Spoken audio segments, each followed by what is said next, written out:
What is going on, guys? So today I'm going to be doing another video, and today I'm going to be going again with Chiseled Face, but this time I'm going to be using Summer Storm. I'm also going to be using my Mule R106 with a shark blade, the 2-band synthetic by Sterling, and the Sterling collapsible bowl. Let me get my face wet real quickly.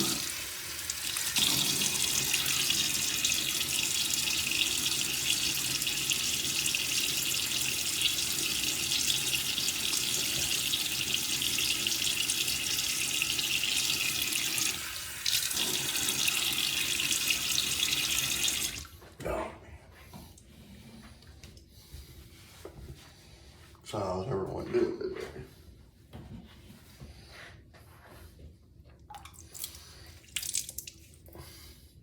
So today is Friday, February 3rd.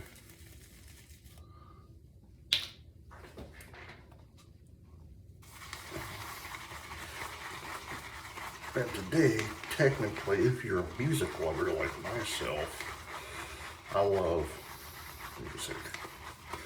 Today is a very somber day. Today is the 64th anniversary of the plane crash that took Buddy Holly, Richie Valens, and J.P. Richardson, known professionally as the Big Bopper, on February 3rd of 1959. And the funny thing is, well, I know yesterday I said I'm 40 years old. I'll be 41 this year.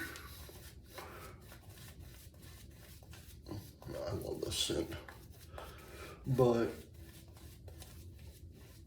I'll be 41 this year. But here's the thing, I grew up listening to 50s and 60s rock and roll because of my parents. So, and to this day I still listen to it. Like, I have on iHeart, I have it set to iHeart 50s all the time. And so today, well, yesterday, 64 years ago, was their final concert that they did. They did a weird leg on through the country, zigzagging around the Midwest in winter. It was called the Winter Dance Party, and they got into they took a bus. It was like a school bus, right? And so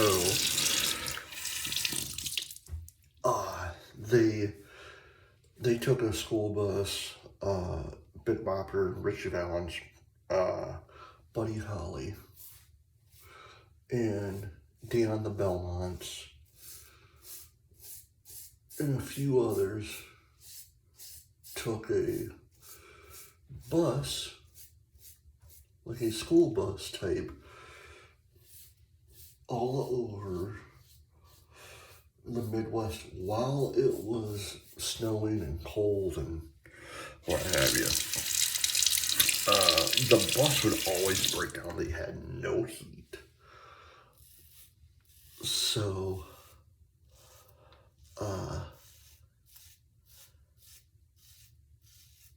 they get into,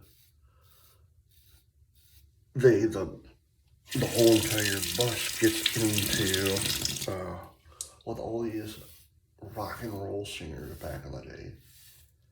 They came to Clear Lake, Iowa to do a concert at the Surf Ballroom, which it's still there. It's a historical landmark. You can actually go in there. It doesn't cost any money to go into it. I still want to go to it, but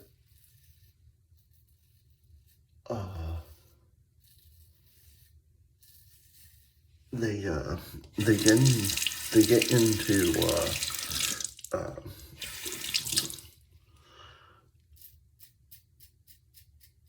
they get into Iowa, Clear Lake, and Buddy Holly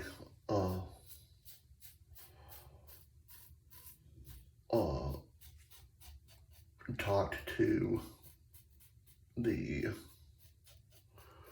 manager at the Surf Ballroom, a guy named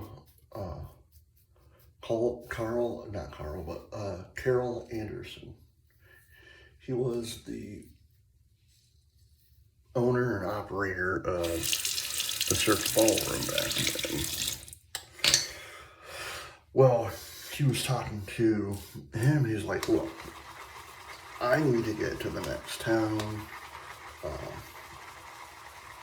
Is there any way I could like charter a plane after the show? They said yes. You go to Dwyer Airport in Mason City, which was literally like 3-4 miles away.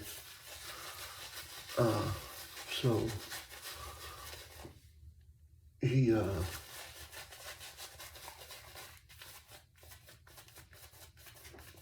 Mr. Anderson got on the phone and chartered him a plane for him and his bandmates.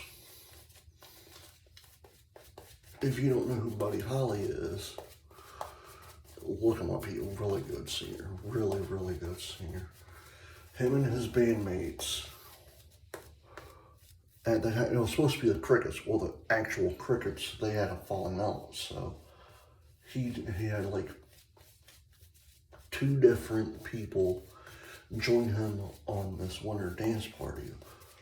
One, his name was I gotta think what his name is now. Tommy Allstep. He was a drummer. Well, no, he was a guitarist. And the other one, if you're a fan of country music, this one will shock you. So the next guy he asked to play was a disc jockey in Texas. His name, Waylon Jennings. The Waylon Jennings, who started the outlaw movement back in the 1970s for country music, who was also the balladeer for the Dukes of Hazzard, who came out with really amazing music back in the 60s, 70s, and 80s, and early 90s too, and mid 90s, mid to late 90s. But what happened was, the Big Bopper, J.P. Richardson, was like deathly sick. He was running a fever and like didn't feel well. He really needed to go get some rest before the concert. I think the concert was like the next day or the like February 3rd or literally February 3rd. And I want to say it was like Duluth, Minnesota, I believe. But like I said, they would crisscross the country. So they would go to one part of the country, come back, swing back up to a different part. So, but what happened was,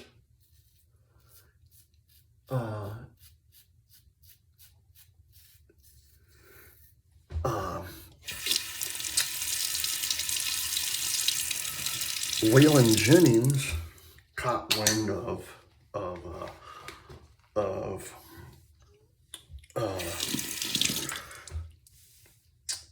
Big Bopper being sick, and he asked him, he's like, dude, like, I'm really sick. I need sleep.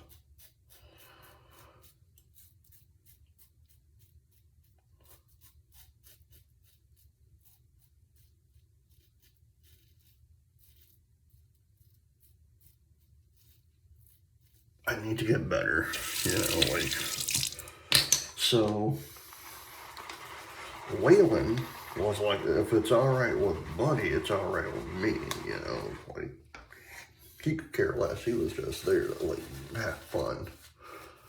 So, I'll get back to that story in a second. So,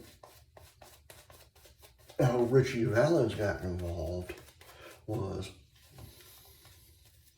Tommy Allsep was in the back of the surf ballroom where they waiting to perform and whatnot. Well, he's getting his gear, and so he runs into Richie Valens. Well, I forget how the story went, but somehow, someway, someone had a porter. I think it was Buddy Holly or Dion from Dion the Bellmans. Someone had a porter, and they said, okay, let's flip. Heads you go, tails I go. So, second pass. So,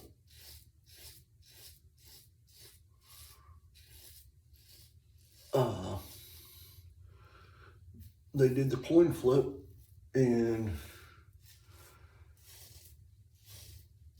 Richie Valens won.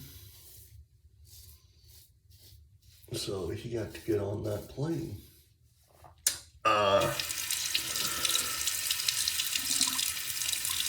And now back to Waylon Jennings and Buddy Holly. They were good friends. They were friends since in Texas, because they both came from Texas, both lived in Lubbock, so they knew each other, blah, blah, blah. So Buddy, he was sitting in back, and he looked at Waylon and said, "Oh, I heard you're not coming on the plane with us. You're gonna take the bus or something along those lines." He's like, "Yeah, I'm gonna ride the bus.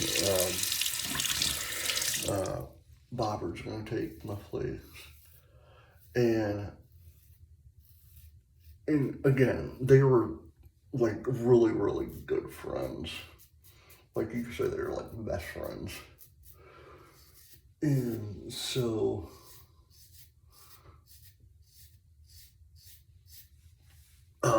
Buddy, he's leaning back in a chair, and he's like, "Well, you know, Waylon, I hope your bus freezes over." You know, and jokingly, you know, "I hope that bus freezes over again on you guys. So you don't make it, blah, blah, blah." Waylon, without missing a beat, joking around, "Well, I hope your damn plane crashes." And God, like, I watched a documentary about that, and up until Waylon's death back in 2002, he was like heartbroken. He literally thought he caused that crash because of what he said. when he said, "Oh, I hope your plane crashes," and it was just a jokingly passed by comment, but then what happened? Then the thing that happened next was just sad. So they get to Mason City. They get to this Beechcraft. It had to be like a 1950, 1940. It was like mid 40s, early 50s plane.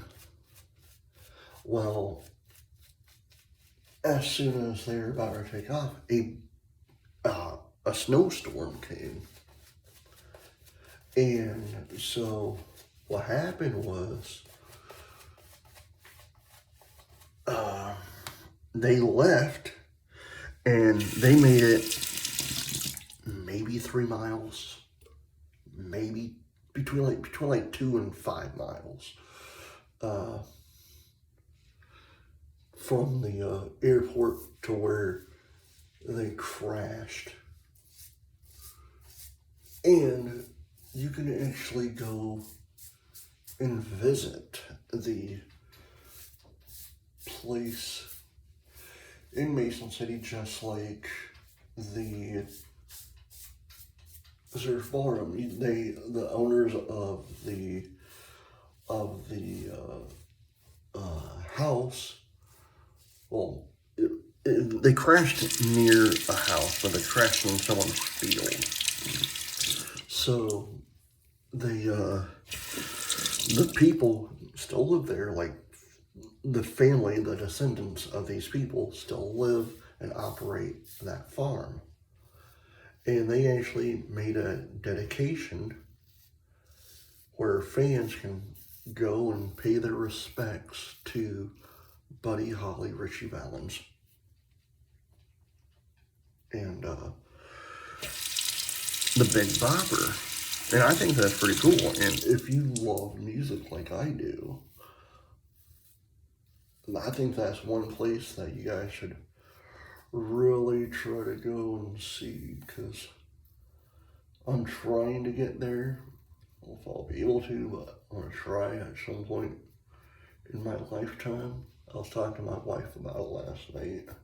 She looked at me like, why do you want to go there? I want to go like next year or 2029. I'd rather go in 2029 because that would be the 70th anniversary.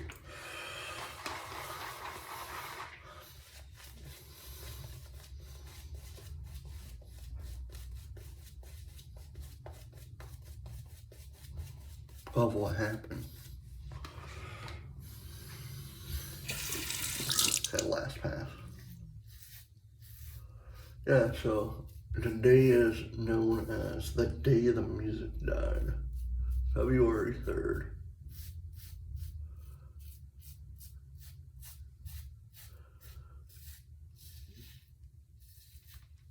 And if any of you guys have Paramount Plus, they actually have a documentary of the song American Pie by Don McLean about this day. Well, it's basically about this day, and it's about how he came about making the song American Pie. It's a very fascinating documentary. Very, very well put together. So if you love, like I said, if you love music like I do, and you have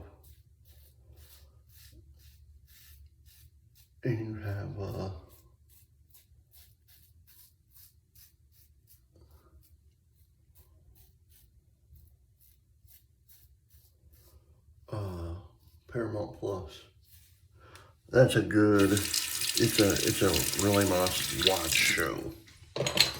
documentary, whatever.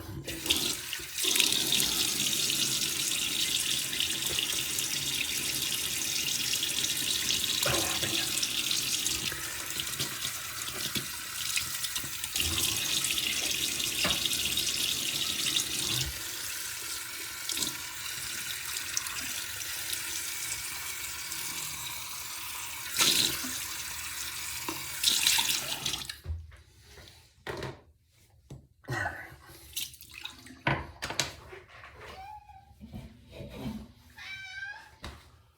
Alright guys, I hope you enjoyed this video. I hope you enjoyed the history of the early days of rock and roll that I was telling you about. And I hope you enjoyed, again, I hope you enjoyed this video. Please hit the like button, hit the subscribe button, leave comments down below, and I will see you in the next video. Until then, happy shaping.